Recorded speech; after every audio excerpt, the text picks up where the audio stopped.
Rama Hare Hare.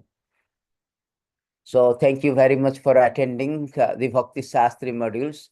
Today is the very beginning, the first module. First module is Bhagavad Gita. So Bhagavad Gita comprises the 18 modules. In those 18 modules, we have 18 sessions. We will cover all the modules. Today we will cover the introduction, also the chapter 1. So in this way, we will go through a very thematic study. Instead of going through all the verses, we will go through the most important insight of the Bhagavad Gita in a very thematic way, so that it is easy for us to understand it. Because most of the devotees, they do not initiate of understanding Bhagavad Gita, thinking it is a very complex philosophy. It is too much, 700 verses, 18 chapter, so much philosophical. It is very overwhelming for them. So therefore, they do not initiate to study. They initiate to understand Bhagavad Gita. But we will present Bhagavad Gita as it is a very thematic way, based on the themes, based on the most philosophical insight, most important philosophical insight and verses, so that it is easy for everyone to understand, whether it is the aspiring devotees or a devotees, or it is in general people, those who are serious student of Bhagavad Gita. Actually, this course is meant for aim to actually assist the serious student of Gita in understanding the flow, context, and timeless spiritual gem, spiritual wisdom spoken by the Supreme Lord. Because if we do not know the flow, we do not know the context, we do not know the core philosophy or quintessential message of Bhagavad Gita, then we will miserably fail to understand Bhagavad Gita. Therefore, we choose this Bhagavad Gita as it is compiled by presented by the Bhakti Vedanta Swami Srila Prabhupada. Because his translation, his purport, converted millions of people to become a devotee, to surrender to Krishna, which is the very purpose of really understanding the Gita. After understanding, after going through Bhagavad Gita, 18 chapter, if one is not become a devotee of the Lord, then his learning of Bhagavad Gita is useless. Simply by information, one cannot get out. One cannot actually get out from the clutches of Maya. One cannot fulfill the purpose of life. It is not an information, Bhagavad Gita. It is a transformation. It's a transformative knowledge. We can see that how chapter 1, when Arjuna was declining to fight, after hearing Bhagavad Gita, then he very enthusiastically want to fight. There's a transformations, essential transformation of the consciousness, our perspective of seeing the life. That is whole idea of Bhagavad Gita. It's a transformative side. Yeah. And moreover, life may be crammed with so much responsibility, pressing issue. Such demand should not be at the expense of quality spiritual introspection. You can see that in Bhagavad Gita that Arjuna was very precariously situated. We can read now, we can go through that. How he's precariously situated in the warfield. Despite the intensity of the situation of Arjuna, he takes time to reflect on the spiritual introspection, reflect on the wisdom of the Bhagavad Gita. That itself proclaims that how important to learn the Bhagavad Gita wisdom. How is urgency of Gita wisdom? Everything else can be made weight, but not understanding of Bhagavad Gita. Because if you miss the wisdom of Bhagavad Gita, if you miss your purpose of life, you miss the most, your ultimate goal of life. Therefore, one should not dodge this amazing and important journey. We are meant to go on with Gita to reach Krishna, to reach the spiritual world, to reach the goal of life. That is a colossal loss. It's a colossal loss if somebody does this Bhagavad Gita wisdom. Krishna is not free that he has to come and speak Bhagavad Gita. No. He is descendant and personally speaking this wisdom, not only to Arjuna, but everyone, so that everybody will get the benefit. Not only that Arjuna is very precariously situated, every one of us is precariously situated in this material existence. Because our so-called existence is on the platform of non-existence, on the atmosphere of non-existence. Our existence is threatened by the death, disease, old age, birth. Like Arjuna, we are also in a precarious situation. We do not know. We spend time without knowing our balance. We do not know next moment we may die. Without understanding our purpose of life, without acting on the purpose of life. So that is a colossal loss. Therefore, out of his causeless mercy, Krishna descended to spread this Bhagavad Gita.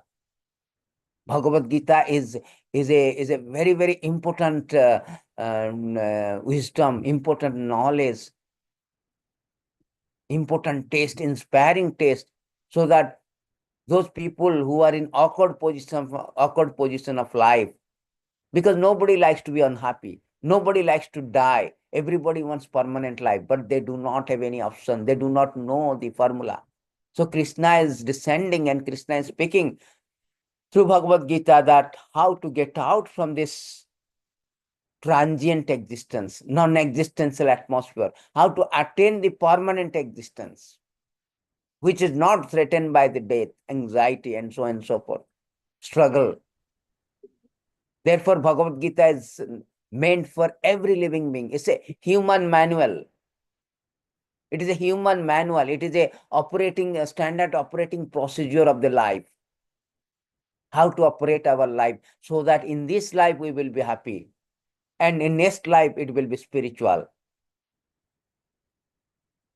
Therefore, Krishna say, if you doubt my wisdom, then you will lose the destination.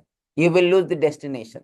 You will fail, just like examinations. A professor is speaking and you doubt whether professor is speaking right or wrong. No. Then you will fail the exam. You will not answer properly. Similarly, Krishna is speaking this. Professor may be wrong, but Krishna cannot be wrong, because the Lord is beyond any imperfection, is beyond any kind of defects. To err is human, but to err is not God. God is all perfect. Therefore, there is no challenge to the wisdom of the Lord. Nobody has challenged the wisdom of Bhagavad Gita, but they are challenged by the wisdom of Bhagavad Gita. Whether it is a scientist like Einstein, Isaac Newton, they have aligned their thought, aligned their knowledge to the Bhagavad Gita. So that is the supremacy of the Bhagavad Gita. Therefore, Krishna say it is the king of knowledge, king of educations, is a Raja Vidya, king of secret. It's a very confidential part of the knowledge is disclosed by the Lord for the benefit of the mankind, so that they can get out from this science of temporary material existence, go to spiritual existence where they will have a unlimited, unexhausted happiness. Material world is all happiness is very fleeting and flickering. And everybody is a very wrong impression that the goal of life to achieve material happiness. They are under impression from the society, from the family, from the friends, from the media, that the goal of life is material achievement. But at time, and they are so determined to pursue that. Everybody, almost 99% of the people, they have not defined, they are ignorant, unaware of the goal of life. At time when they are frustrated that all things they are not giving me happiness, then they doubt whether all this so-called goal of life we are subscribed is correct or not. Is there any profound purpose of the life? So spirituality starts with doubt. And Bhagavad Gita also starts with that doubt. Arjuna doubts that whether whatever I am going to do is whether right or not, whether I'm fighting, I'm now assembled to fight, whether right or wrong. So as long as we do not know our goal of life, then we are all defeated. In all aspect, we are defeated. However sophisticated environment we create, gorgeous arrangement we create by our economic development, maybe I'm Ambani, Bill Gates, or Warren Buffett, or Elon Musk, or Jeff Bezos, I cannot maintain my status quo. My existence is a non-existential atmosphere. I'm threatened, I may die and lose everything. At the time of death, nobody will take a sense. Everything will be taken away from the Lord, taken away from you. So therefore, it is stated that no, you cannot. It is stated that you cannot get anything. Coffin has no pocket. By your political maneuvering or by your scientific advancement, you cannot surpass the death. Cannot surpass this non-existential atmosphere, which is called material existence. We cannot maintain status quo. I am a Bill Gates for lifelong. No. I'm Steve Jobs. Steve Jobs also died 45 years, 54 years, pancreatic cancer. He was a success role model, $1 trillion owner. He told that I cannot extend one moment of my life at the cost of $1 trillion. I cannot transfer my disease. I should have invested more on spirituality rather than I invested my time unnecessary to making my company Apple as the number one. Alexander the Great also. Krishna also says that do not be absorbed in this material existence. Do not stay here. Just come to this spiritual existence where you will have a permanent life. So we will start with the Bhagavad Gita on these notes with the introduction. What is the real purpose of life, purpose of Bhagavad Gita? So I will share some beautiful insight from the Prabhupada has given in his books, Bhagavad Gita as it is. So here it is. One sec, let me share the screens. So you can see here I'm sharing the screens. The beautiful introduction is given by Srila Prabhupada in his book that what is Bhagavad Gita? People do not know what is actually the meaning of Bhagavad Gita. What is the purpose of Bhagavad Gita? See, that is very, very important to understand the why we are. It's not showing. Sorry? It's not showing, Prabhu. Oh, okay. It's not showing this sharing. Let's It's see. showing something else. Something else means like a toolbar. Oh, toolbar only.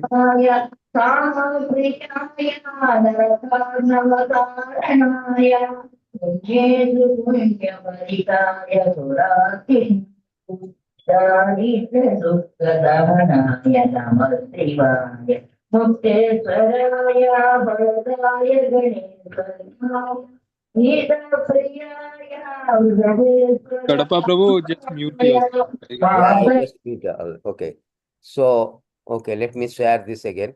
Sorry. Did you see now? Yes, Prabhu. Yes, Prabhu. Yeah. So we will see that how Srila Prabhupada has given this beautiful introduction to Bhagavad Gita. So we have gone through the Mangalacharan. So I have prepared for you. Every day I will send this one so that you will have you can have, go through all these things. So Prabhupada said that what is Bhagavad Gita? Most of the people cannot answer this one. Very, very simple. Very simple. It's a Bhagavad Gita. Bhagavad and Gita, two things is there. Bhagavad word is coming for Bhagavan. Gita means song or instruction. So instruction of the God or song of God. Literally it is song of, but it is the instruction. It's the essence of Vedic knowledge, most important Upanishad in Vedic literature. Raja Vidya Rajogyam. Krishna himself said that Bhagavad Gita is called the essence of all the philosophy, all the doctrine. It's the crown jewel of spiritual wisdom. Therefore, nobody has challenged the wisdom of Bhagavad Gita because it is spoken by the Supreme Personality of Godhead. Supreme Personality of Godhead. So it is stated that there is some kind of Prabhupada say that there is a division of knowledge. So we will little bit of go that it is called Shruti, Smruti, and Naya. There are three kind of knowledge, Vedic knowledge is there. Shruti means we are hearing like Vedas and all. And Smriti means that is remembering is like Purana. Even Bhagavad Gita is part of Mahabharata. Mahabharata is a Purana. It's a Itihas. So Itihas, Mahabharata is also called Itihas, history of greater India. So because Bhagavad Gita is a part of Mahabharata, sometimes it is called Smriti. Also it is called Shruti because it is spoken by the Supreme Personality of Godhead. Anything which is coming out from the Supreme Lord, it is called Veda or Shruti. So therefore Bhagavad Gita can be considered both Smriti and Smriti. So therefore the position of Bhagavad Gita very, very high. So Prabhupada say that in the beginning, because I'm going through a little bit of Prabhupada's translation so that everybody will very much understand very authentic way why. There are so many commentary. Why there is a Bhagavad Gita as it is we are presenting now. Prabhupada say that because none of these edition, although it is now 3000 edition is available in the market now, Bhagavad Gita. Even a military man is writing Bhagavad Gita according to his perspective. But Prabhupada say that everybody has expressed their own opinion without touching the spirit of Bhagavad Gita. Therefore, Bhagavad Gita as it is a very stands unique, distinguished from others. Therefore, this Bhagavad Gita as it is made, the devotee made, those who have read it, millions of people have transformed and become a devotee. Therefore, there is a necessity of the authentic edition of Bhagavad Gita because it is as it is without any addition and subtractions. What is the spirit of Bhagavad Gita? Everybody should know that the spirit of Bhagavad Gita is itself in Gita itself. So whatever I am going to present, not a single thing from outside, not from me, as it is from Bhagavad Gita, as it is presented, it is presented through the disciplic successor. Because if you take the medicine according to direction of physician, then you will be, you will be cured. If you take the medicine according to your friend direction, according to your whim, we cannot. Therefore, Bhagavad Gita should be accepted as directed by the speaker. If Krishna says it, the author is saying, the Supreme Lord, the author is saying something, and we are interpreting something, that is wrong. That is wrong. Therefore, first thing in Bhagavad Gita, the author is established, author is been mentioned as a Bhagavan. Have you ever seen in Bhagavad Gita whole 18th chapter, it is said that Krishna Uvacha? No. There were not a single word called Krishna Uvacha. It is Bhagavan Uvacha. Because it is spoken by the Supreme Personality of Godhead. Everywhere you see Sanjay Uvacha, Arjuna Uvacha, but it is never mentioned Krishna Uvacha. It is said that Bhagavana. Bhagavana means Supreme Lord. Bhaga means opulence. Ban means who possesses. A Supreme Lord possesses 6 opulences. Aishwarya Samagras, he is all riches, all wealth, all Aishwarya Samagra, Virasya, all powerful, Jasa, all fame, Sriya, all beauty, all knowledge, Jnana, Vairaga, all renunciation. So, Bhagavana means Supreme Lord who possesses all these opulences, all this attraction unlimitedly, in full, completely. He is called Bhagavan. Therefore, everywhere it is written Bhagavan Uvacha. Everywhere. So therefore, Bhagavad Gita should be taken as Krishna said, not that we are manufacturing, oh, that is right, that is wrong. No. Whatever Krishna say, it should be taken like this.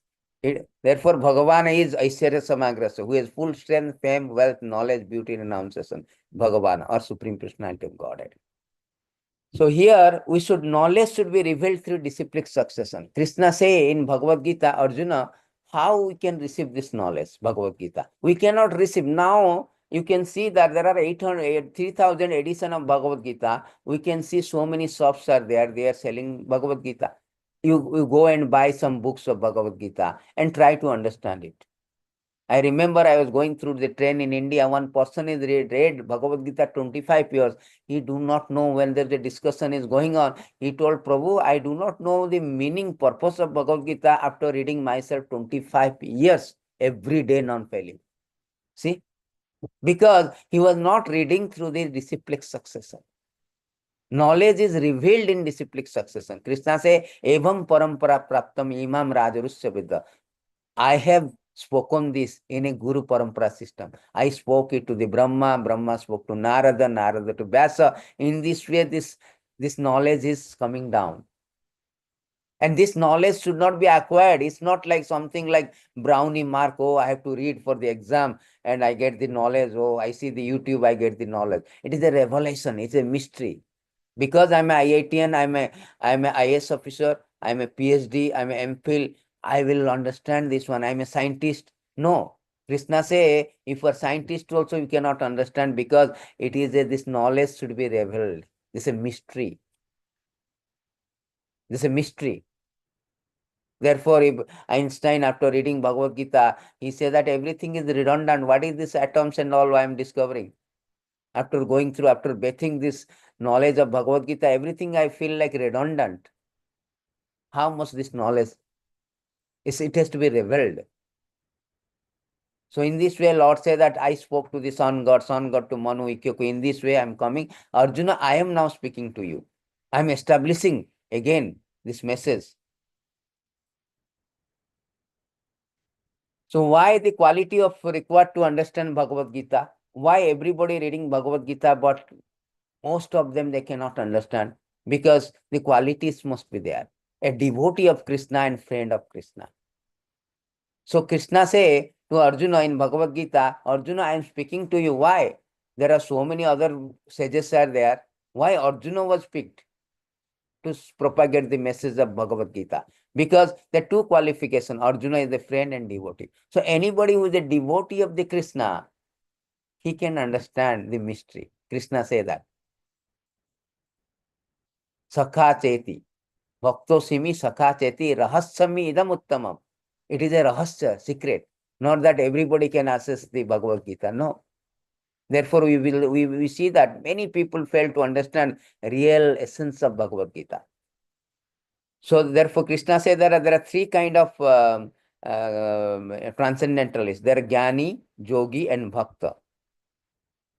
But out of three kind of things, this Bhakta is the highest. Krishna has. We will talk later during this. All these things while going to the chapter. And it is said that everybody has got a eternal relationship with Lord in a 5 way. First of all, passive state. Passive state means God is great. Somebody is Dasya Rasa, we want to servitor like Hanuman. Friend of Sakya like Arjuna in a friendship. And parental Vatsalya Rasa called. And conjugal love Madhurya Rasa like Gopis and all. So everybody has got this 5 kind of relationship with Lord. And now in material condition, we have forgotten. Material existence means forgetfulness of the God. We have forget this relationship. So Bhagavad Gita is also meant for to revive our forgotten relationship, a dormant relationship with the Lord. Just like we have seen that some movie that the actor is forgotten due to certain circumstances, and he has to revive by taking to that place to give some information. You remember this place we are playing, this is your school. That was the treatment is given. Similarly, Bhagavad Gita treatment is given to forgotten soul so that they understand who they are, what is their relationship with God, and what is the purpose of life. So therefore, everybody has got this 5 relationship. And it is said that how Bhagavad Gita should be understood. Bhagavad Gita should be taken spirit of devotion. One should not think that he is equal to Krishna. One should think Krishna as ordinary personality, even very great personality. But Krishna is Supreme Lord. And one trying to study Bhagavad Gita should at least theoretically accept Krishna as the Supreme Lord. One should read Bhagavad Gita submissive spirit. Because you cannot challenge this wisdom of the God. You think that, oh, Krishna also, what he is speaking, what is this? Everybody can speak. No. He is not like a, what is that called now, YouTube speaker, motivational speaker. No, he is not one of the motivational speakers or a renowned motivational speaker. No, he is Supreme Personality of God. He is God himself. He is all perfect. His word are Vedas, his word are divine. In this submissive spirit, we should accept Bhagavad Gita. What is the purpose of Bhagavad Gita is very important. Prabhupada say that deliver the mankind from the nescience of material existence. Nescience means ignorance. We have no idea. We are thinking we are happy. Everybody thinking, even a dog is thinking I'm happy in the dog body. We are oblivion to the fact that we are existing in a non-existential atmosphere. We cannot maintain, we have to die according to karma. We will be, next life we will become Bill Gates or gatekeeper, Ambani or rickshaw puller, a prince or pauper. We have no idea. And we have no idea there is a spiritual existence that we can go back there. We do not have to rot and rotate in this material world.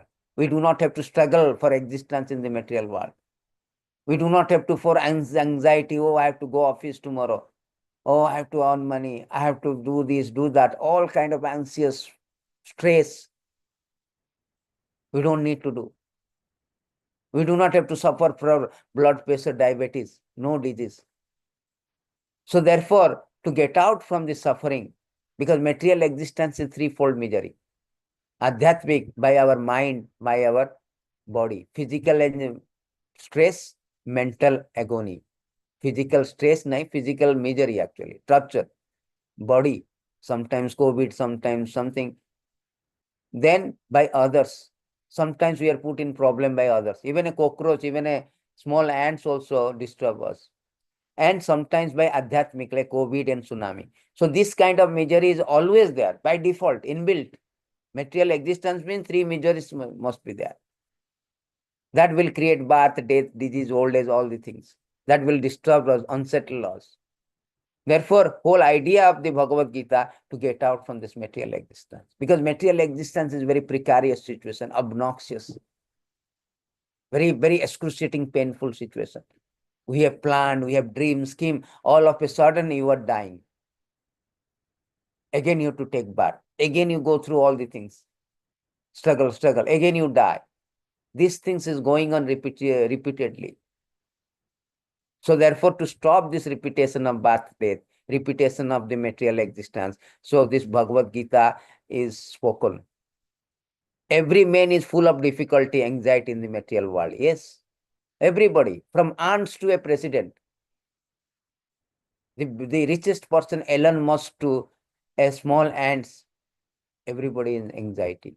American president to a small ants, they are all small insect, they are all in anxiety. We are put into a temporary, but we are actually eternal. Why we are anxiety? Because we are eternal, we are spirit soul, but we are encaged in this material body. So there is a incompatibility. There is existential incompatibility, existential dilemma. Therefore, we are in a danger.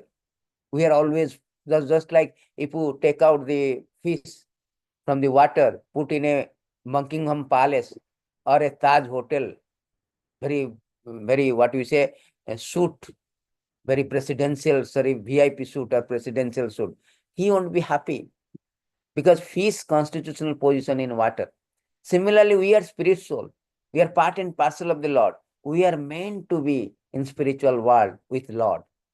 But due to our misuse of our independence, due to our misdirected desire, we have come here voluntarily. No, let me try in material existence happiness. Therefore, we are in a very anxiety, full of suffering. We are not happy. Just like a bird, if you put in a golden cage, he won't be happy because bird wants freedom. Similarly, we have to go to the spiritual world. We are spirit soul. As long as we are in a material world, there is always a anxiety, suffering, because we are in a temporary platform.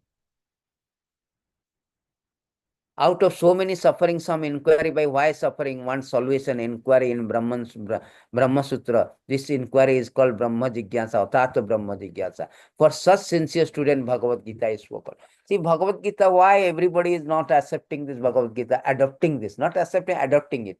Because only those intelligent person, Krishna say also, Bhagavad Gita is meant not for the neophyte devotee. Many people do not join today. Why? Because they are interested in simply going to temple, Dandavat, take prasadam, come back, and do some gossip, come back. They are not interested. For them, this like Yesterday we had a celebration, Gaura Purnima. Gaura Purnima is like one day affair. After that, I forget Chaitanya Mahaprabhu. One day affair, Gaura Purnima ki jai. That is only thing they know. They do not know what is the teaching of Chaitanya Mahaprabhu. How to apply that teaching in my life. Chaitanya Mahaprabhu is Krishna himself. He is practically, because Krishna in Bhagavad Gita, he speaks very theoretically, but not practically. So the practically, Chaitanya Mahaprabhu is demonstrating how to surrender to Krishna, how to apply the teaching of Bhagavad Gita in our life. That is spoken by Chaitanya Mahaprabhu. So why everybody not interested? Because unless a person inquiring why this suffering, why I am put in an awkward position, I do not want to die, I do not want suffering. That person, that intelligent person, he will be interested. Let me learn why this is happening. For those people, sincere student, Bhagavad Gita is spoken. Krishna say also, this is not entitlement of foolish. Krishna say, Naham sarvasya prakasa jogomaya samarpita. This knowledge is covered to those who are foolish. Those who are intelligent people, they want to really solve the problem of life. Then Bhagavad Gita is spoken for that. So therefore Krishna also appeared. The reason for Lord Krishna's appearance to establish the real purpose of life. We have forgotten the purpose of life. We are just going with the flow of what my society, my family, my friend, my social media has painted the picture of success. Oh, I have got a condo, I have got a car, I have to augment my material conditioning. This is life. When I become rich, I do some charity, philanthropic activities. I'll give some poor feeding, construct some cancer hospital, so and so forth. Then I'm very good. I'm really great person, society. No, this is not the purpose of life. Therefore, Krishna has appeared to re-establish the purpose of life. And out of many people, only very few, some awakens, and they will enter into the understanding of what is Bhagavad Gita, what is the purpose of Bhagavad. Therefore, Krishna says not everybody is entitled. Manusyanam saharseshu, very rare people.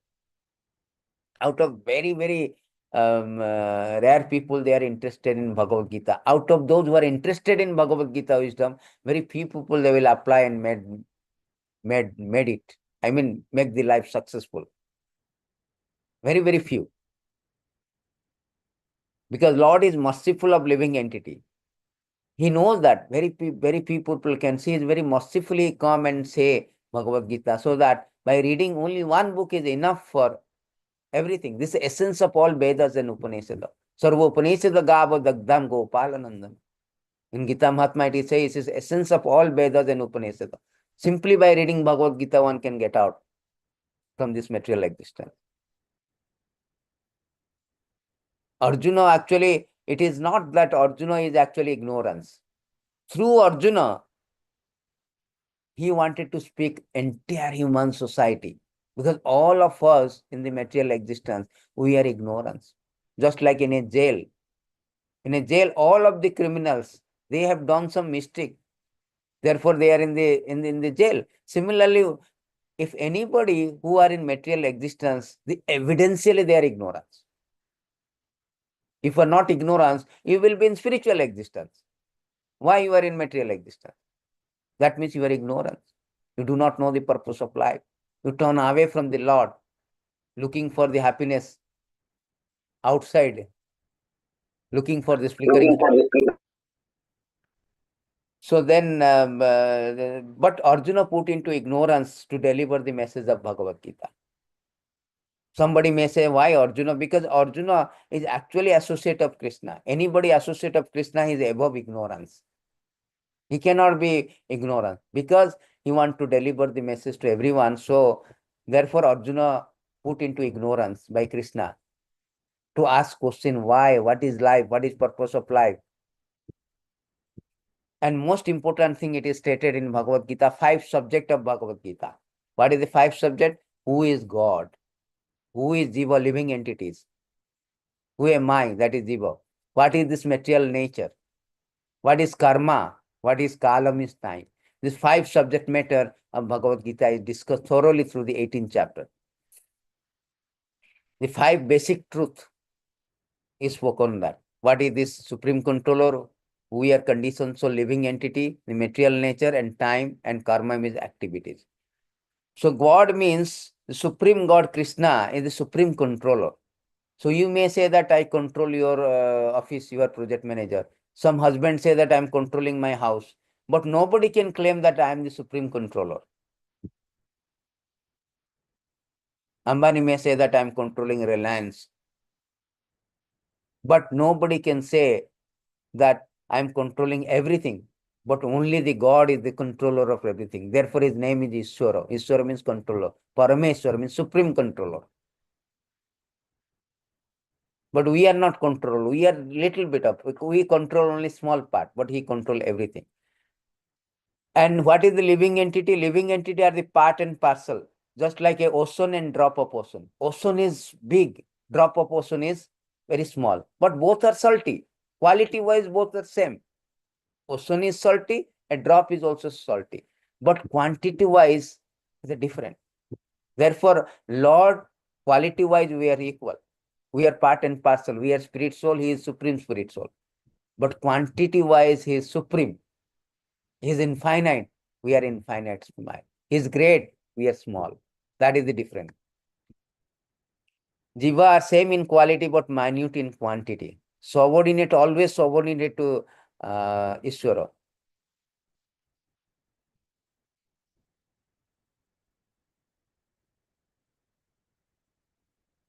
So it is say that this is, then what is the material nature? Material nature means you see the material world called material nature. Although it is inferior, but this material nature, although it is inferior, because we are torn away from the Lord, so therefore we are suffering in this material nature. We are controlled by Prakriti. Just like a criminal. A criminal is coming to the jail. Jail is not so superior thing, although it's a part of the government. Why jail is controlling? Because we are criminal. If we are outside, we don't care for the jail. Jail is inferior. Our house is more superior. Similarly, we are superior, is a part and parcel. But because we have turned away from the Lord, we are now entangled in this nature, in this material world. And material world is working in mode of goodness, mode of passion, and mode of ignorance. Somebody is working as ignorance, he don't know. Somebody is passionately, like all the sportsmen and Bollywood star, very passionate, mode of goodness, sages and saints, like this. So Kala means eternal time. Kala is energy of the, everybody is under the Kala time. It's matter of time. They say it is a matter of time. So it is a very powerful. Karma means everybody is working. So these activities are carried out. And according to the activities, whether good or bad or mixed, we get the result. That is karma. So the 5 things has been different. So now we will stop here. So because all other things are mostly is given according to these things. So we will start with the chapter 1 of Bhagavad Gita directly. So the chapter 1 Bhagavad Gita is called Observing the Army of the Lord. So the first chapter is called, before we go a little bit, we go through the essence of Bhagavad Gita. Prabhupada said that by adopting the principle enunciated by Bhagavad Gita, one can perfect their life, permanently solve all the problem of life. It is the maladies, panacea for all maladies, medicine for all kind of problem. You read Bhagavad Gita is so auspicious. You hear Bhagavad Gita, very auspicious. All the pilgrimage places are there in Bhagavad Gita. All the demigods are there in Bhagavad Gita. So it invoke all auspiciousness. Therefore, Gita Mahatma say that Gita Shastram idam punyam jo patete prayata puman. So anybody properly follow the instruction of Bhagavad Gita, one can be freed from all misery and anxiety of life. Bhaya Sokadi, all kind of fears, all kind of lamentation will go up by hearing and understanding Bhagavad. Simply by understanding what to speak about, applying. It is so auspicious, punyam. Jo patete prayata suddhi, Vishnu padam avapnoti. He will go back to Godhead next life. Then it is said that that if one reads Bhagavad Gita very sincerely with all seriousness, then by grace of Lord, the reaction of past deed will not act upon him. So we have got so many reactions, therefore we are suffering. Past deed, past karma is there. So it will not act. All the past karma, if something bad going to be happen to you, it will not act by reading Bhagavad Gita. It is stated by Padma Purana. It is by Vyasadeva himself, the author, has written the Mahatma in Padma Purana. Therefore, Krishna says, you abandon everything. In quintessential philosophy, the most important message to abandon all varieties of religion, surrender unto me. I shall deliver you for all sinful reaction. Do not fear. Krishna also said, do not fear. Simply by reading Bhagavad Gita, applying in your life, everything will be perfect. No need to fear all your temporary existence, death, disease. Everything will be taken care by the Lord. One may clean himself daily by taking bath in water. But if one takes bath, even one in this sacred Ganges, water of Bhagavad Gita for him, the dirt of material life is altogether vanquished. See, very important thing. Every day we take bath because dirty of the body will be cleansed. Similarly, if we every day read Bhagavad Gita, if all our dirty things in our heart, lust, anger, greed, all things will be cleared. As long as we have dirty things in the heart, it will obstacle for going back to Godhead. It's an obstacle for our spiritual life. Therefore, by hearing Bhagavad Gita or bathing the Bhagavad Gita, one can cleanse all these dirty things. Because Bhagavad Gita is spoken by Supreme Personality of Godhead, one need not read any other Vedic literature. One need only attentively, regularly hear and read Bhagavad Gita. See, no need of any other. Only Bhagavad Gita is sufficient actually. Prabhupada therefore presented Bhagavad Gita as the most important book of knowledge for preaching widely. In the presented, people are so absorbed in the mundane activity, it is not possible for them to read all Vedic literature. This is not necessary. This one book, Bhagavad Gita, will suffice because it is the essence of all Vedic literature, especially because it is spoken by Supreme Personality of God. First of all, we have no time and we have no interest for reading all the Vedic literature. Only one Bhagavad Gita, it contains all this essence of Vedic literature. It is stated in these beautiful things that one who drinks the water of the Ganges attains salvation, just like people go to the Kumbh Mela. So what to speak about one who drinks the nectar of Bhagavad Gita? Bhagavad Gita is essential nectar of Mahabharata. It is spoken by Lord Krishna, the original Vishnu. See, it is stated that this Ganges water, actually, Bhagavad Gita is coming from the mouth of the Supreme Lord. Ganges water is emanate from the lotus feet of the Lord.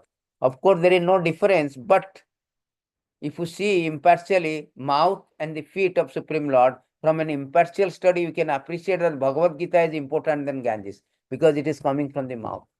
How much benefit one can get instead of going to Kumbh Mela and having a bath in Triveni, you can bath in the Bhagavad Gita instruction. That means we hear this Bhagavad Gita. How much? So then it is stated that Sarvopanishad Gava Dagdam Gopalanandana Partha Pascha Surira Bhakta Dugdam Gita Amrita.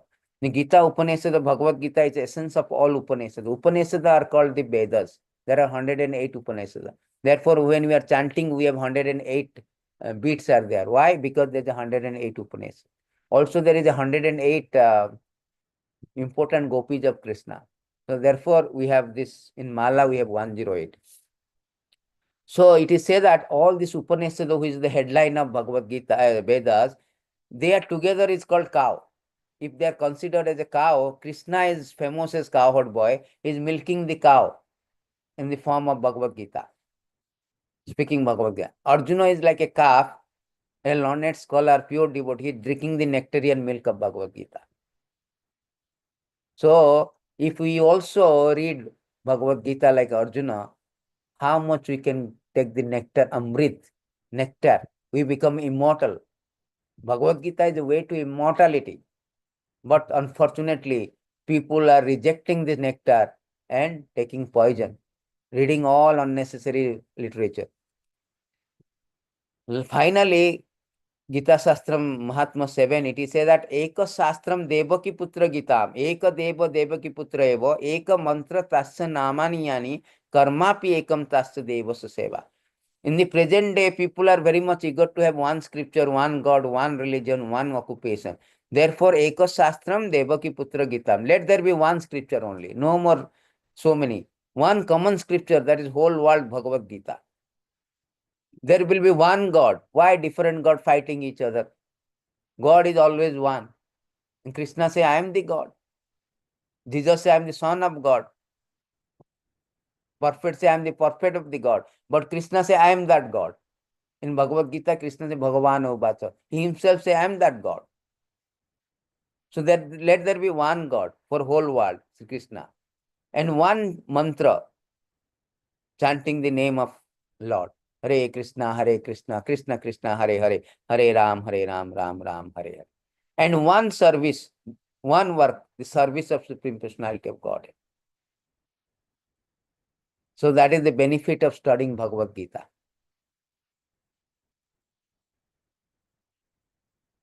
This is the end of this introduction. We will start with the chapter 1. So I have presented the chapter 1 in such a easy way. I will, after this class, I will send this to all of you, that the chapter 1, which is called the Observing the Armies. Observing the Armies. Can you see here, or you cannot see? Can you see this chapter 1, Observing the Armies of Battlefield? Hare Krishna. Yes, Prabhu. Hare Krishna. Yes, sure. So observing the armies of battlefield. So Bhagavad Gita started with narrative form. Just like a movie, you can see that sometimes movie start with the meeting of hero, heroine. Sometimes movie start with some narration. So Bhagavad Gita is started with some narrative forms. Because he does not start with Krishna is immediately speaking the philosophy of Bhagavad Gita to Arjuna. Or no, he started with the narration Dhritarashtra Uvacha. From Dhritarashtra the narration.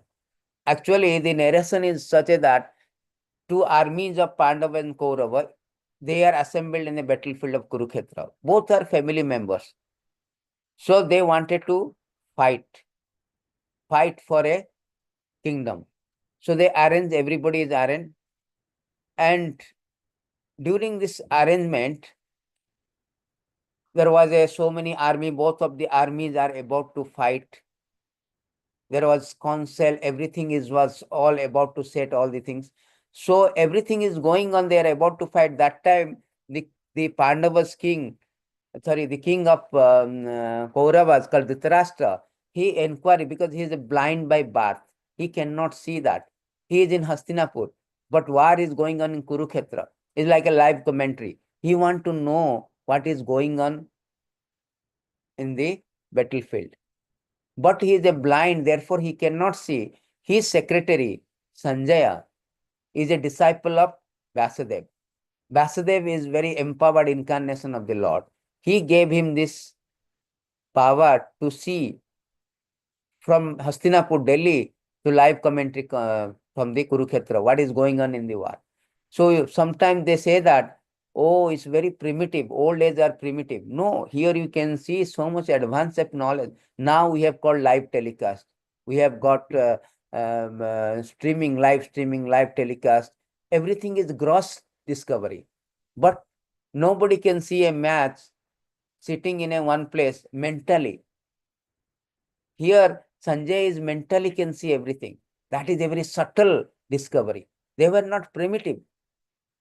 Mantras are very powerful. And Brahmastra and nuclear weapon is different. Brahmastra will shoot exactly target, not he will miss the target. So that is very powerful mantras are. So I have the first is observing the army. So everybody is observing the armies. Dhritarashtra is observing army, Duryodhana is observing army, Arjuna also observing army. But actually, the observing the army in the battlefield of Kurukshetra, the title is given only for the Arjuna. Because Arjuna is the turning point. When he observed the army in the battlefield, he turned his perspective. He declined to fight. As a result, whole the philosophy of Bhagavad Gita is involved. Therefore, the observing the army in the battlefield is Kurukshetra is referred to the Arjuna. So we have categorized all the 700 verses into themes. First theme is Dhritarashtra inquiry to Sanjaya. Duryodhana estimates strength of the army. Sign of victory of Pandavas. Arjuna's bewilderment. Arjuna reason not to fight. You will see that how easily you can understand within 10 minutes chapter 1 Bhagavad Gita. Thematic study is very important. Otherwise, we will go through, we will miss what is the real point. And this thematic study is based on the 30 lecture of Prabhupada and its purport. So that it assists the student to assimilate the essence of Bhagavad Gita very easily. So here you can see overview of chapter 1 is given. Dhritarashtra inquiries from Sanjay is very fast things. It will reveal the Dhritarashtra mindset. He is very desirous. He is very doubtful, fearful, partial. We will learn all the things. I have given you so that I am preparing a book called Bhagavad Gita Simplified, so that easy for us to follow this work. In this way, I've given all breakdown, everything, what is real thing. And it is not according to my manufacturing all the things. All these things points are based on the purport, and so many lecture Prabhupada is given on this subject matter. From there, it is extracted, main point, and it has been made it so thematic so that easy for everyone to understand what is there in Bhagavad Gita. So we'll start with the first verse. Dhritarashtra inquiries. Bhagavad Gita begins with the inquiry of the king of the world that time actually. Mahabharata means Greater India. There was no America and all. Bharatvarsha means everything. So he was the king of India, he is the emperor actually, Dhritarashtra. He inquiring from his secretary Sanjaya. Dhritarashtra uvacha dharma khetre kurukshetre samaveta jujusavaha mamakaha pandava chaiva kim akrubas Sanjaya. So Bhagavad Gita starts or begins with the inquiry of the Dhritarashtra. And Dhritarashtra is saying that, oh Sanjay, after my son, the son of Pandus, assembled in the place of pilgrimage at Kurukshetra, desiring to fight, what did they do? See, he's asking that, curious, that what they are doing. Please tell me, you see that you have got a power by Vyasadeva, you tell me, you relay me. So here it is important to understand dharma khetre, kurukshetre. First start with the dharma. So why Kurukshetra is a place of pilgrimage? We had a fortunate to go last year to that place, Dharma Khetra, the place of pilgrimage. Because from the time immemorial, this place is called Kurukshetra, where all the fighting is going on. So that place is called very, very pilgrimage places. It's a religious rituals performed according to Vedic injunction. So therefore it is called Dharma Khetra. And Krishna also present. Therefore, wherever Krishna present, that place is called Dharma Khetra. So this place called Dharma Khetra, Kurukshetra is a place of Dharma. And Duryodhana and party, they are aligning to Adharma. Pandavas are aligning to Dharma. Therefore, Dhritarashtra is very doubtful. And Dhritarashtra is thinking that, that this place, first of all, Dhritarashtra is very desirous because he knows that my party Kauravas are 100, Pandavas are only 5, and they do not have any kingdom. How much they can arrange the military? We are in power. We can have so much power. Therefore, he desirous. His desirous is that he wanted to fight with no compromise. He wanted to fight with no compromise. His plan is my 100 son will win, certainly victorious. Therefore, he do not want compromise. But he has a doubt. Why he has a doubt? Because this place is called Dharma Khetra. Dharma Khetra means it will help those who are dharmic, those who are righteous, virtuous. And Pandavas are evidently righteous. They do not want to actually fight. This is the obstinacy of the Duryodhana they are fighting. Duryodhana is too much of ambitious. He wants, very obstinate, I want kingdom, which does not belong to him. So that's why all this fighting has been arranged. All the peaceful consideration has been rejected. Even Krishna went as a peace messenger. Duryodhana rejected him. Now, he is very doubtful. Why it is doubtful? Because this place of pilgrimage has a real impact. Because Dharma Kshetra means place of pilgrimage. You see that I have my experience because we have been taking the devotee to different pilgrimage everywhere.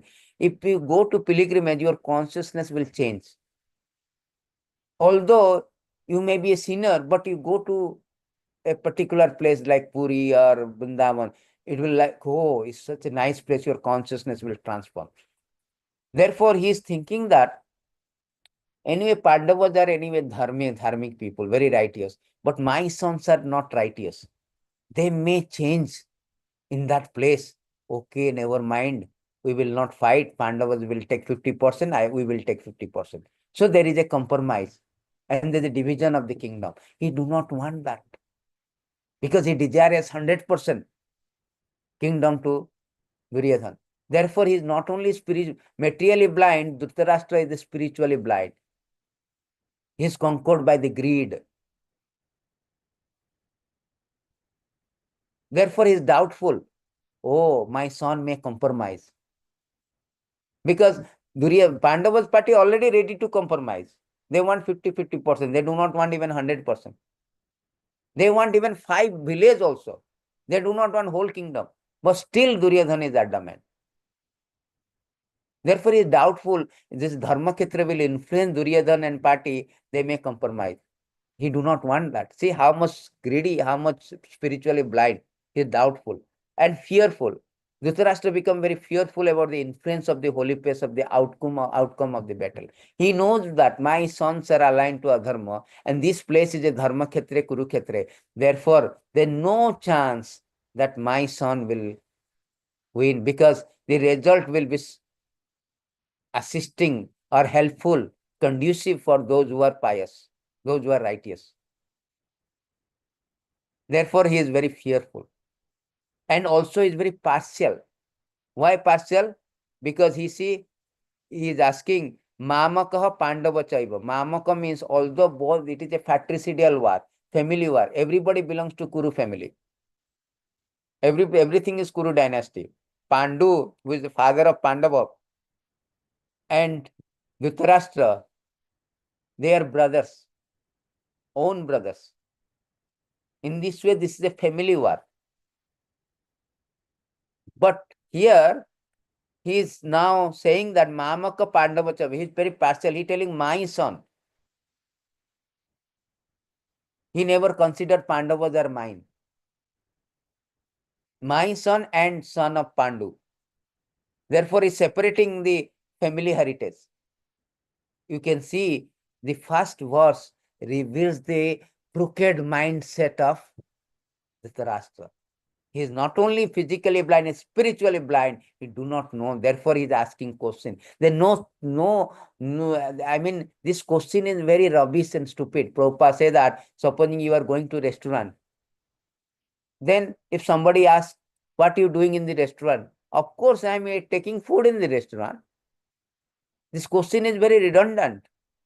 Why he is asking? Because he has all this four doubt. He is desirous that I will win. He is doubtful that my son may compromise. He is fearful because of Dharma Kshetra. It will support.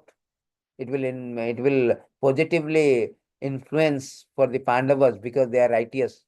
And he is partial. He is now changing my son and Pandu. Separating. Although they are both are family. It's a fratricidal war. It's a family war. Family dispute.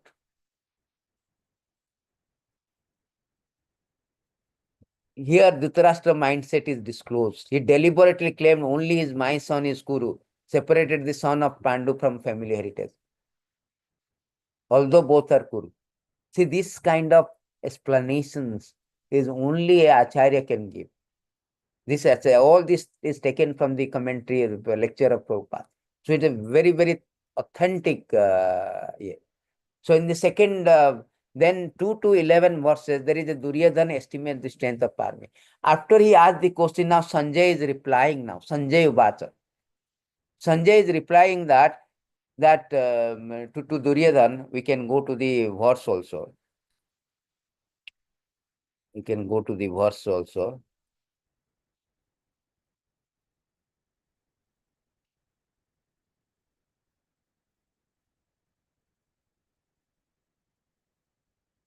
So the second chapter, if we will go not all the verses, only one verses. So we'll go to this verse, second verses of Bhagavad Gita. So this is spoken by Sanjay Upacha. Now Sanjay is speaking. Sorry, let me share. I forget to include this, otherwise. So you can see that Sanjay Upacha. Dustatu Pandavanikam Yudham Duryadhana Tada Acharyam Upasangamya Raja Vachana Bravit. So here is asking, Sanjay said, O king, after looking over army arranged in military formation by the son of Pandu, King Duryodhana went to his teacher and spoke the following words. Let's see what he is speaking. That, O my teacher, behold the great army of the son of Pandu, so expertly arranged by your intelligent disciple, the son of Drupad. Very important, this thing. Let me explain you this one according to Prabhupada things. So here it is say that Duryodhana now estimating the strength. As soon as Sanjay is replying that your son is now approaching to you, commander-in-chief, Dronacharya, to assess the army.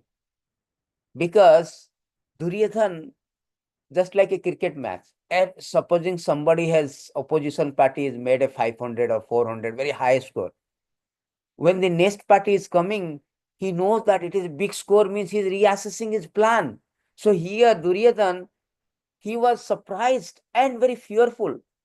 I have taken all their kingdom very unlawfully. They don't have kingdom, means they don't have financial source. How they can arrange so much military strength?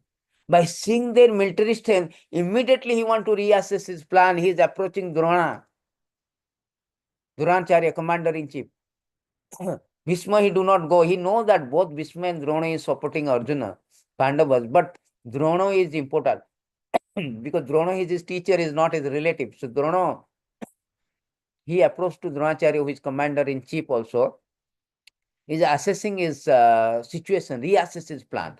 Why? Because he's fearful of military arrangement of the Pandavas. He never expected that Pandava can arrange so many military strength so nicely. Have taken their financial resources. How they can arrange such a thing? So he's fearful, he's surprised also. And his diplomacy. He's saying to the Drona and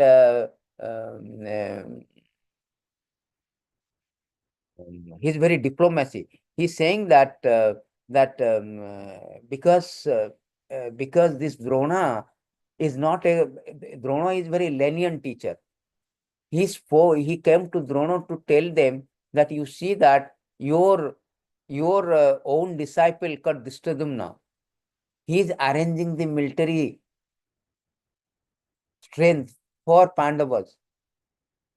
You should not be so lenient. You teach them, now he is against you. Because the commander-in-chief is Drishtadumna that time. Therefore, he is criticizing Dronacharya. You should not be, is finding fault in his teacher, Drona. You should not be lenient. I am the king now. You should not be lenient for that. Therefore, he is now assessing the strength. Now you see that my strength, our strength is so much, but their strength is not so much. Our strength is big. Their strength is, their arrangement is very less. Our is protected by the Bhishma. They are protected by the Bhim and Arjun. So their strength is not so high. You can see the Sanskrit. You see how Duryodhana is presenting is very, I should have included in this sloka so that it is easy. I don't have to go every time to sloka. So here you can see that, O teacher, behold the great army of the son of Pandu, so expertly arranged by your intelligent disciple, son of Drupad. Why is using this Drupad word? Because Drupad and Drona had a conflict, misunderstanding. They were enemies. They were kind of friend. They become enemy. But because Dronacharya is a Kshatriya, is a teacher also, so they cannot refuse to teach if somebody comes to them. and if he is qualified. So Drupada's son Drishtadyumna actually learned from Dronacharya. Although Dronacharya know that Drupada's son is meant to kill me, he's my enemy, still he taught him. Therefore, particular is pointing out, see how political maneuvering of Duryodhana. Duryodhana's mindset is revealed. He should have told anything, but particularly he told that your disciples, the son of Drupad, so that he will agitate Dronacharya. He reminding him your enmity. See, you had an enemy. You remember you have an enmity with Drupad. So don't be lenient. You taught his own son. Now they are against us. I am now the king. I am fighting. Don't be lenient. In this way, how his politically diplomatic behavior of Duryodhana. Yeah. Here in this army, there are many heroic bowmen, equal in fighting to Bhima, Arjuna, great fighter like Yudhudhana, Virata, Drupada. Here, Duryodhana is now, this is called theme. In theme, Duryodhana is assessing the strength of the army. Prabhupada is writing that it is the best thing. Duryodhana is a very good diplomat. Because when fighting, one should always assess the strength of the opposition army. So here is strength of the army assessing by the Duryodhana. And he says that all this great heroic power like Drishtaketu, Chakitena, Kasiraj, Purujit, Kunti Bhoja, Saiva, all these big fighters. So he's assessing the strength of Pandavas. There is Subhadra, Uttamaju, Draupadi, son of Draupadi, all these warrior, great chariot fighter. So now he is now presenting to his commander-in-chief. You see how they are nicely arranged. They are great fighter in their side. But for your information, O best of Brahmana, let me tell you about the captains who are especially qualified to lead my military force. Duryodhana here addressing his teacher as Brahmana because actually Dronacharya is Brahmana. Because of his enmity with Drupad, he took to Kshatriya. Actually, originally he was a Brahmana. So there are personalities like Bhishma, Kanna, Kripa, Asustama, Vikrama, the son of Samadata called Vurisrava, who are always victorious in battle. So now he's assessing his own strength. Assessing his own strength now.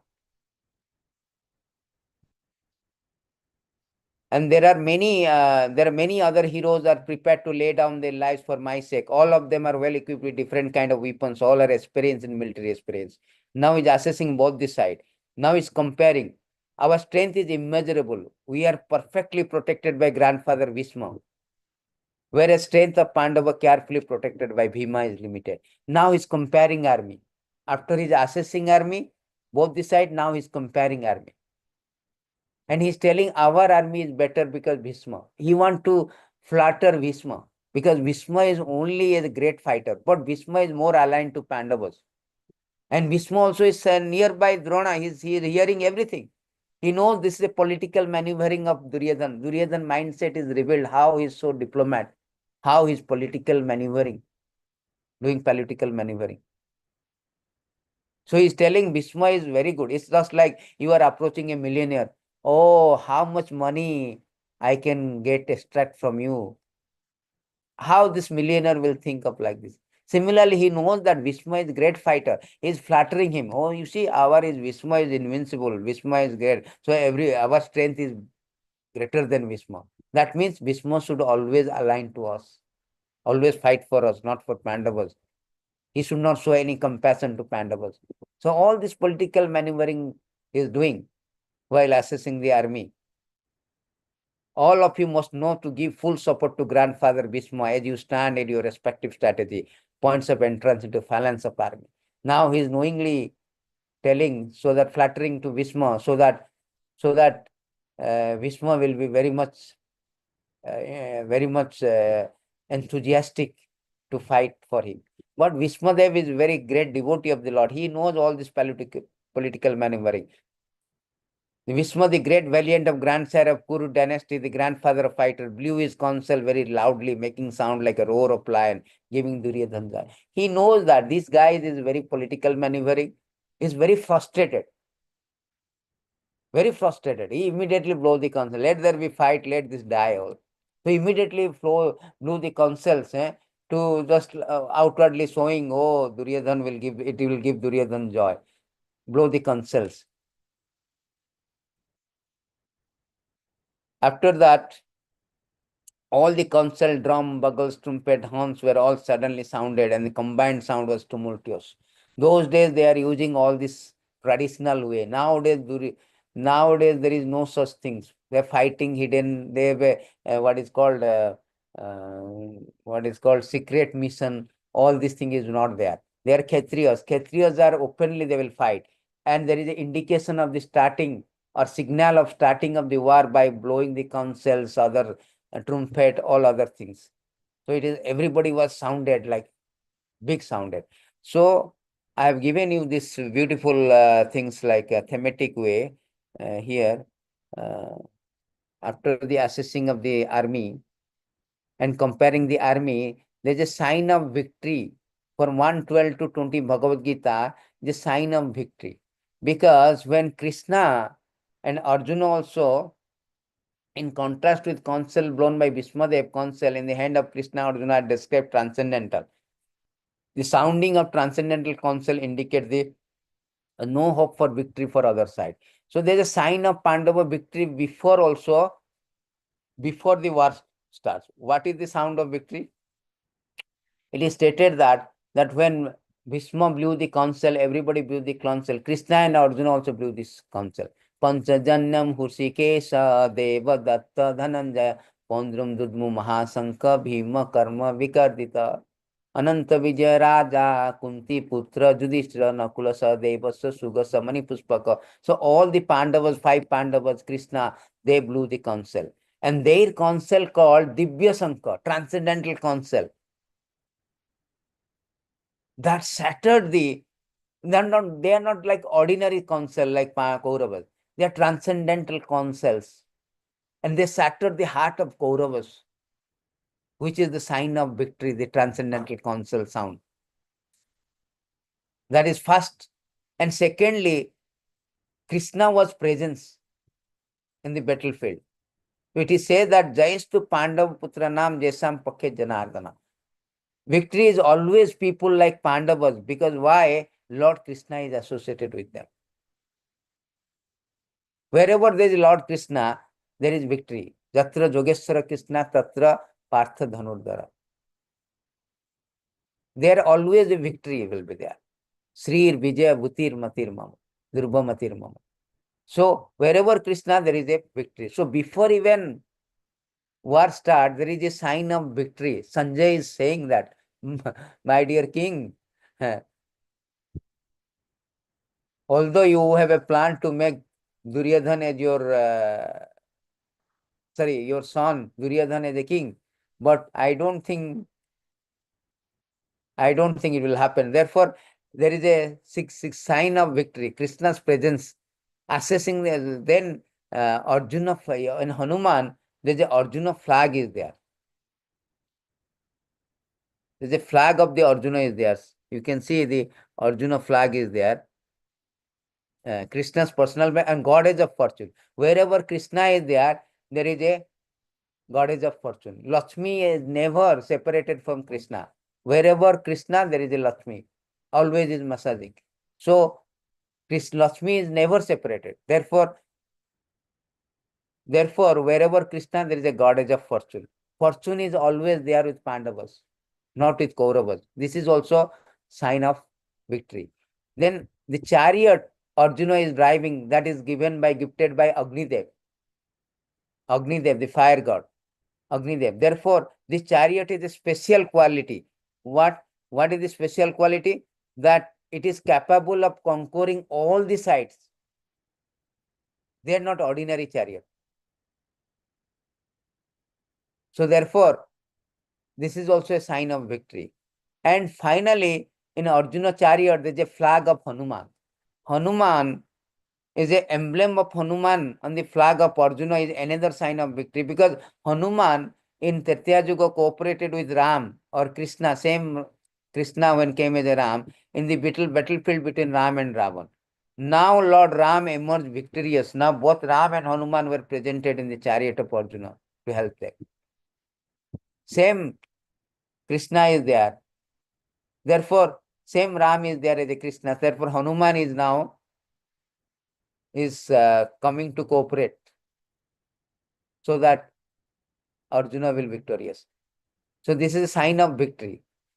Then at the time where everybody there is already a signal of councils, the war is going to start. Everybody drawn their arrow. Everybody is ready for a fighting. That time Arjuna's addressing the Krishna that please draw my chariot, asking Krishna, draw my chariot in between two places. I want to see who are going to fight. Who are going to fight with me? See this beautiful verses. It is given here. So these beautiful verses we can go to see. Sorry. Next time I will include the verse so that I do not have to go back to the verse. So here Arjuna, is in the 20 in the 20 verse 120. So Arjuna is now asking Krishna.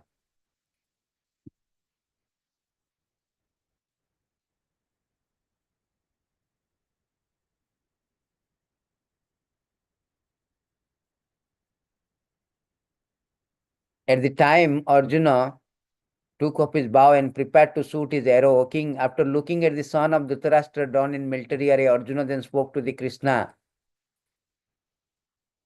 Arjuna uvacha sena ubhar madhyare ratham stapaya mayachutya yavad ena nirikhyam juddho kamam avastitam. So Arjuna is asking to Krishna that, O infallible one, please draw my chariot between the two armies so that I may see those present here who desire to fight and with whom I must contend in the great trial of army.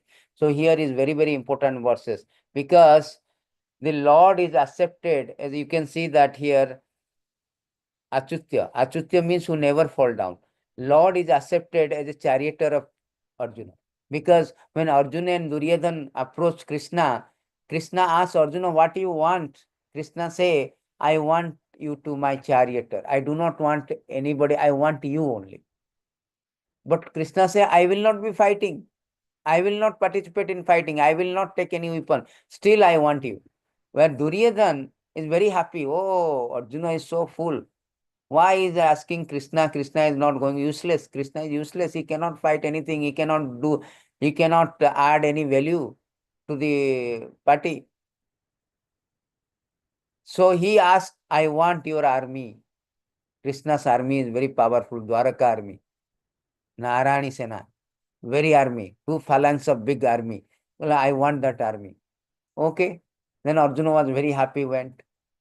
So here Krishna asked Arjuna, you are fool. Why did you ask me? I have nothing. Then Arjuna requested, you become my charioteer, you become my guide. Because charioteer in a war is very important. He will guide it direct where to go. It will help this, warrior to maneuvering. Therefore, charioteer is very important. So he knows that Krishna is Supreme Lord, but he accepted as a charioteer because he is Bhakta Vatsala, he is affectionate to the devotee. Not only charioteer, he is guiding everything. He is having the reigning because charioteer is if a charioteer is wrongly maneuvering this chariot, then warrior will die because it's a big war. Everybody can throw arrows and all. So charioteer is very important. Krishna is now holding the reigning of Arjuna's life as a charioteer, as a guide. So here he is addressing Krishna as Achutya. Achutya means you are not fallible. You are not meant to my driver. You are Supreme Lord. I know it. Because you are Bhakta Vatsala, therefore you have accepted. So he knows that. Therefore he is addressing Achutya. Please draw. It's just like a warrior is ordering to charioteer. Arjuna is ordering to Krishna. Prabhupada says a kind of ordering to Krishna, the Supreme Lord, that please draw my chariot between two armies. I want to see who are present, who are desired to fight, who are desired to support Duryodhana and company. So you see that how Lord is so merciful. He is ready to be menial work because for the sake of devotee. That is the mercy of the Lord. So when he is asking this one, then Arjuna says, let me see those who have come here to fight, wishing to please the evil-minded son of Dhritarashtra. Sanjay said, O descendant of Bharat, having thus spoken, thus been addressed by Arjuna, Lord Krishna drew up the fine chariot in the midst of army in both parties. In the presence of Bhishma, Drona, all other chieftain of the world, the Lord said, just behold the Patra, all the Kurus assembled here. Then Arjuna could see within the mind, midst of army, both parties, his father, grandfather, teacher, maternal uncle, and grandson, friends, all his father-in-law, well-wisher, all his relatives were present because the family war. When the son of Kunti, Arjuna, saw all these different grades of friends and relatives, he became overwhelmed with compassion and spoke those. My dear Krishna, seeing my friend and relative present before me in such a fighting spirit, I feel limbs of my body quivering, my mouth is drying up.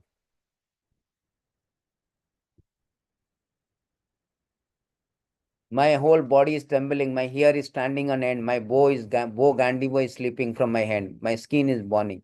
So all kind of emotional things is Arjuna having. So we'll see that why this is happening to Arjuna. So Arjuna see all kind of relatives, overwhelmed with compassion. This is a Vaishnava character. Vaishnavas are very compassionate. So a devotee doesn't like to kill anyone. Even to an ant, he will not kill. Why he should encourage to kill his family, friends?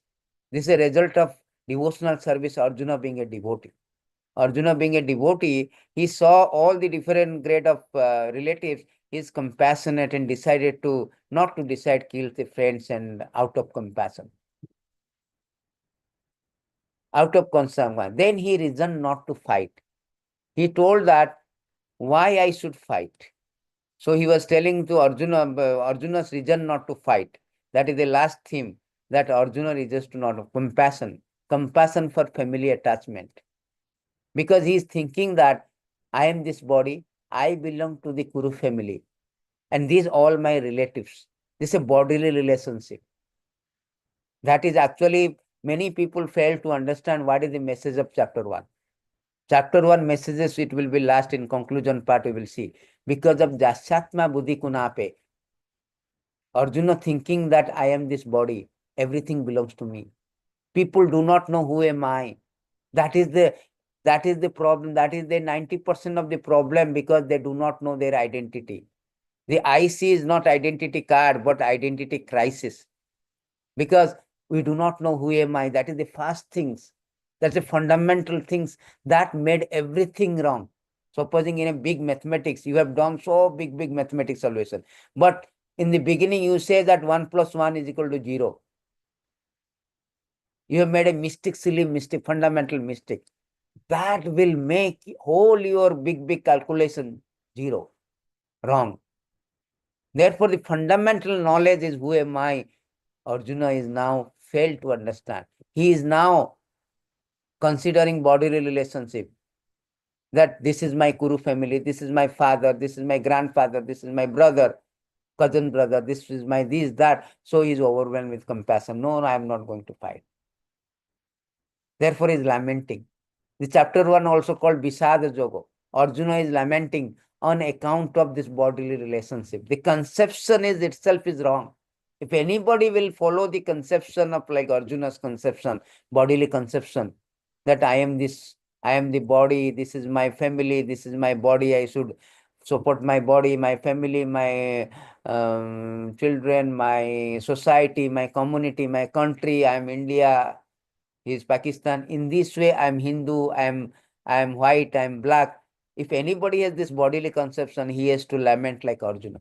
That is the lesson from chapter 1. We will read that one. Prabhupada has mentioned in the last conclusion. Then he also say that loss of enjoyment. He told that everybody wants to, he is now arguing to Krishna, supposing you say that I am going to win. Supposing, let's say I am going to win also. How I am going to win? I have to kill them. So if I win also, what is the use of that? I cannot enjoy the kingdom. My families are dead. Supposing I am buying one iPhone, or I am buying something new. Immediately people call to their relatives, their friend. I bought a car. I bought a house. Because they cannot show anybody else. Everybody wants to show off their opulence to friend and relative. Arjuna also fear. If they are killed in the battlefield, and if I am going to win a whole kingdom, what I am going to do with them? Do with this kingdom? Because all my relatives are dead. What is the victory without any relatives? What is the opulence without any relatives? Therefore, Arjuna does not want to fight. Even exchange of 3 words. What to speak about this Hastinapur? He told 3 words also I do not want, because my relative will not be there. I cannot show. I do not want victory without my relatives. So Arjuna here thinking in terms of own sense gratification. He told this fighting is not palatable for me. It will not give me happiness even after I win. So therefore he decided not to fight. This is one of the reasons. Second reason. That is called family attachment. And he is fearful of sinful action, because he thought that supposing if I kill them, although they are aggressor, they are a sick kind of aggressor. Killing anybody is very sin. So Arjuna is thinking like that. Killing my relative, I am implicated with sin. So that is not good. Oh, I will be sinful, and I'm going to, this is not good for me to become sinful. Although he know that they are aggressor. Aggressor means there is this kind of aggressor. Supposing somebody will give you poison, he should be killed. According to Shastra, in 6 circumstances one can be killed. If somebody give you poison, once somebody set fire on your house, somebody attacks you deadly weapon, somebody plunder your riches, somebody will occupy your land, somebody will kidnap your wife. In 6 circumstances, Shastra say that they are aggressor. If they kill also, there is no sin. Arjuna knows that these parties are aggressor because they have usurped my land, my kingdom. They have kidnapped my wife. Kidnap means also the kind of attempt into rape also. Like Draupadi was attempted to disrupt. So they have done all kind of things. They plunder my riches. They are now preparing to attack deadly weapon. They have set fire on our house, Lakshya Graha. They have given poison to Bhim. So all this kind of thing they have done. That means they are aggressor. If we kill them also, there is no sin according to Vedic injunctions. But Arjuna here is considering, oh, because they belong to my family, killing them is not good. If I kill this aggressor also, I will be attacked with sinful activities. I will be implicated with sinful activities. I have to suffer the result of, sinful activities if I decide to fight. If I do not decide to fight, there is no sinful activity. Therefore, he is giving reason not to fight. Then again he told that no, there is a destruction of family. He gave another reason, very important reason. Supposing if I kill them, all these elders are died. Nobody will them to guide all their future generation. When fighting will destroy whole dynasty, the elder people also family will be die. If there is no absence of guidance in a family, then tradition is stopped. Supposing in a family there is no father, grandfather, what are the tradition is going on? It is stopped. And when it is stopped, there is a irreligion. Nobody will follow the dharma, rituals, religious, ritualistic thing. And as a result, woman is polluted, because women should be always guided, should be always under the control of the parents or their elder son or their husband. When they are young, they should be controlled by the elderly parents. When they are young, they should be controlled or they should be guided by the husband. When they are elder, they will be controlled or guided by the, or maintained by the elder itself. That is Shastra say. If all the things are not available, everybody die, the women become polluted, no guidance, nothing. Because women mentality like a child mentality. They are very simple. So much simple, just like a child. You can easily make them, fool them, trick them. Similarly, women's mind is like a childish mind. Very simplicity is there. So they can be emotionally blackmailed. They can be polluted easily by unscrupulous men, irresponsible men. They can be exploited. Just a child can be exploited. You give one chocolate, you say, give me $50. They can give $50. They don't know what is the value of $50. Similarly, the woman is like a child, very simple. They can be polluted by unscrupulous. So when women are polluted, degradation of womanhood will create unwanted progeny. We have seen so many things, Philippines, unwanted progeny. In India also, the footpath and this railway station, you can see unwanted progeny. When there is unwanted children, unwanted progeny, then all this productive work will be stopped, and there will be a risk of war, hellish life, all humanity project, everything will be stopped. It will destroy the family. It will destroy the family welfare, social welfare, community project, everything will be stopped because unwanted progeny will not do anything. They are not good. So therefore, Arjuna was so afflicted with lamentation, and he setting aside bow and arrow. He told, I do not want to fight. He was literally crying. He was literally crying. You can see the last verses. You see, literally is crying actually. The last verses of chapter 1, you can see 146. There are 46 verses there. Last time I went through all the verses, but this time better thematic because you can understand easily. Arjuna, having thus spoken on the battlefield, cast aside his bow and arrow, sat down on the chariot, his mind overwhelmed with grief. That is the last verse. So Arjuna, after giving all this reason, evam ukta Arjuna sankhya rathopastopastita visijjasya saram chapam soko samigna manasa. So Arjuna here is very, very lamenting all these things. He is giving all this reason that I should not fight. The fighting is not good. So he give all the reasons. He overwhelmed with compassion, giving all reason, I am not going to fight. So what is the lesson we should think? Because Arjuna is not fighting his two things. First of all, his family attachment is there. Second thing that he wanted is sense gratification. He want that for the matter of getting kingdom and sense gratification. Because he's thinking that I want kingdom at the same time, so I want sense gratification. I want this family also to enjoy it. If I do not have this family, I'm not going to enjoy. So I'm going to kill. Why I should going to kill my relatives? It's a great sin. So better not to fight. So therefore, it's a very, very important things. While observing the situation of this, or the situation of his enemy, Arjuna stood up in the chariot. But when he saw that all this affected by all this compassion of the family, and he was thinking that his sense gratification, it is not palatable for me to kill my my family, all this bodily conception coming, that time he decided not to fight. Therefore, the central point of Bhagavad Gita, Prabhupada say, Lord wants and demands the living entity satisfy his senses.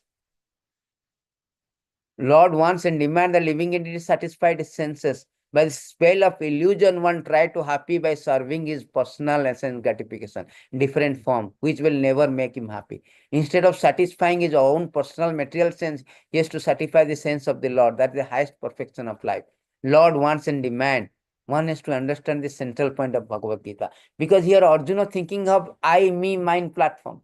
He is thinking that this war is not palatable for me. He does not think that it's a religious fight. He's a Kshatriya.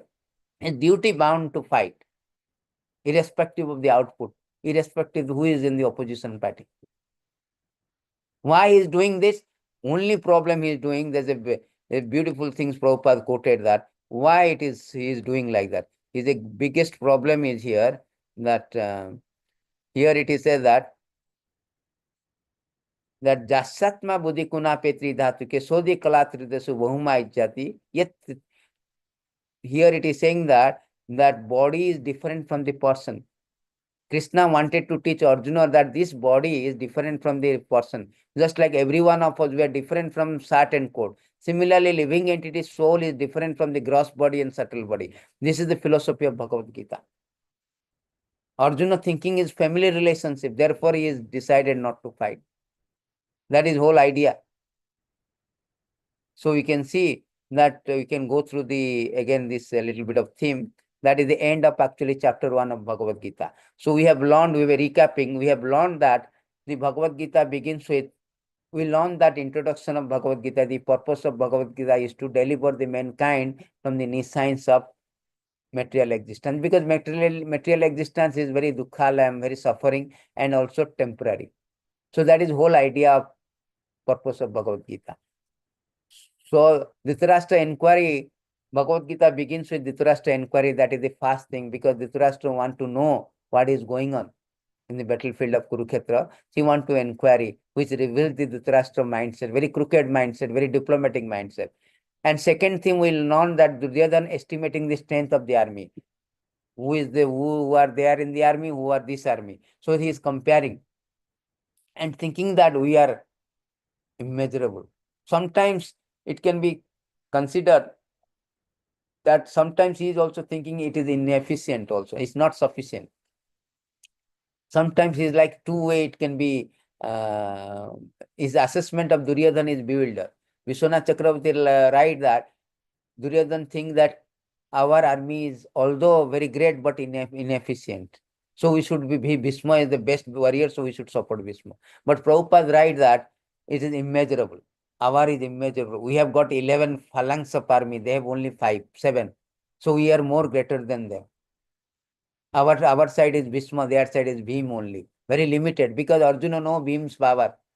Sorry, Duryodhana know Bhim's power. Duryodhana know Bhishma power. Bhishma is very invincible. Nobody can defeat him. He desires, he has got blessings that he will die whenever he desires to die. So Duryodhana in this way estimating the strength of the army, and then we can know the sign of the victory. Because of sign of victory, Krishna is there. The transcendental counsel, which is shatter the heart, that is the second reason.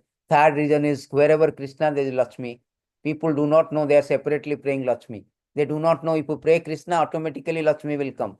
No need separately. Lakshmi will give you all opulences simply by praying Krishna. So here, goddess of fortune is there, therefore Pandavas are very fortunate. Also, the chariot given by Agnidev is very invincible chariot. I mean, very good chariot as compared to other party. And another thing is that Hanuman is there. Hanuman is blessing Arjuna and cooperating Arjuna as he cooperating during the war of Ram and Ravan. So that is the sign of Bhakti. Then Arjuna bewilderment. Arjuna is wrong. It is 28 to 40. So I will change it. Arjuna's bewilderment. Arjuna bewildered by seeing, when Arjuna asked the Krishna to draw the chariot and to see who are the present, he saw the different relatives. So he was overwhelmed with compassion. So he decided to not to fight. Why he decided? He given some 5 reasons. That no, compassion. Out of compassion, I do not want. He has given some reason. 4 reasons. Compassion for relatives, no enjoyment even if victorious, fearful of sinful reaction, destruction of family tradition. These 4 reasons he has given. I have already given very breakdown everything. Yeah. So in this way, he decided not to fight. In the first chapter is Arjuna only speaking. There is no Krishna. Krishna only one word he told, behold, Partha, all these Kauravas are assembled. He has not started. Let the Arjuna start speaking. Krishna will start the philosophy in second chapter. This is the prelude of Bhagavad Gita, chapter 1. All this is a setting scene. It's a narrative from how things are evolving to philosophy. So in this chapter, Arjuna only speaking and Arjuna only observing the army is getting overwhelmed with compassion, giving reason not to fight. And the lesson is that because of family attachment. The family attachment is very, very wrong. Because of family attachment, his compassion is misdirected. He do not know where to show his compassion. Because if I see I am the body, I will protect the body, I will not protect the soul. Supposing somebody is drowning in the water, if you save his cloth, what is the use of that? He will die. But if you save him, he will be saved. Similarly, if somebody is protecting the body, always thinking of making this body and bodily paraphernalia, is investing his time. What is the use of that? Body anyway going to die. Most important is soul. Most important is soul. Just like a cage, a bird is there. You are making the cage gold plated, diamond plated, but you are not feeding this bird. Bird will die. Similarly, important is soul, not the body. So that is the lesson of fast. So we will stop here. If anybody has any question, any doubt on this subject matter, they can ask.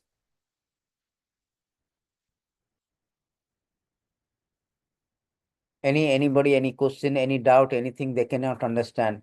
This is called Visada lamentation. Very easy chapter actually, chapter 1. Just like you should know the 5 themes 2-3 times you go through, I will say, then you know what is chapter 1, why Arjuna is lamenting, what is the reason for his lamentation, what is the lesson we learn from chapter 1. That's all. Simple thing. 5 themes you should understand, very simple. First of all, Dhritarashtra Uvatha, he's revealed the mindset, how he's fearful, how he's desirous, how he's doubtful, how he's partial. Duryodhan mindset, he wanted to assess the army and ignoring Krishna is thinking that our army is very immeasurable. He do not know Krishna is that side. So, and third, and sign of victory, you know that wherever Krishna, there is victory sign, Lakshmi is there, everything is there. Transcendental council, Hanuman flag, and bewilderment of Arjuna. Arjuna see that he bewildered by seeing the relatives, and he decided not to fight because of compassions, because of sinful reaction of killing, and because of loss of enjoyment, because he cannot enjoy without family all the kingdom, and because of destruction of family tradition. The 4 things, 4 reasons he has given. So in this way, the first chapter is completed. So easy actually. So any question, anything you would like to ask? If no question, we will stop here. So thank you very much. We will make it more simplified in the second verses on second chapter and onwards, because in second chapter, this the thing is that is very philosophical, more philosophical will come. So that time we need a thematic understanding. Now in chapter 1, themes are not so much philosophical. It's very straightforward. Arjuna observed the army and overwhelmed with compassion, give some reason and not to fight. That's all.